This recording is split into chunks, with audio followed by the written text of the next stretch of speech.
بسم الله الرحمن الرحيم. الحمد لله رب العالمين، الصلاة والسلام على أشرف الأنبياء والمرسلين نبينا محمد وعلى آله وأصحابه أجمعين. سبحانك لا علم لنا إلا ما علمتنا إنك أنت العليم الحكيم، وما توفيقي إلا بالله عليه توكلت إليه أنيب. قرصنين جلقبا بسم الله دبرسي قرصني فيدا نما ربين جيسي واجب لفديته تقم بربادني مرتفدو قبي جب أمرين ديني واتقون سي قرصا وان بيعو وجبه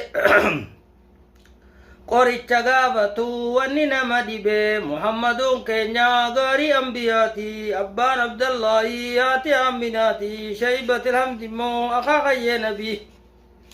إني شيبة جنين عبد المطلب أمو خان هاشمي عبد المطلب هاشم عبد مناف قصي كلابي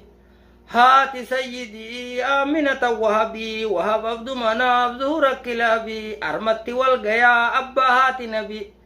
كلاب كمرتي مرة المكعب كعب كلوئي غالب المبهري بهري خمالكي مالك المندري المخنانتي المخزيمتي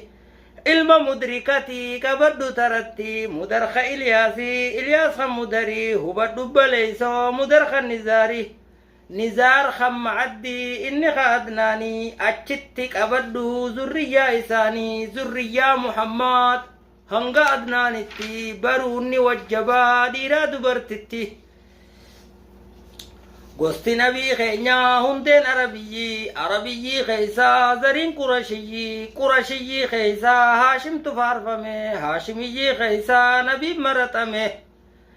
sifaa sayyidii nama si gaafate diimaa adii ja'ii kan nuura uffate makkatti dhalate makkatti guddate duniyaa badduu dhiise aakhiraa qabate eega dhalataniis bara 40 khalqitti ergamuun amri rabbiitiini bara 13 makkuma taa'anii biyyoo madiinaatti duuba godaananii bara 10 guutuu achuma fixanii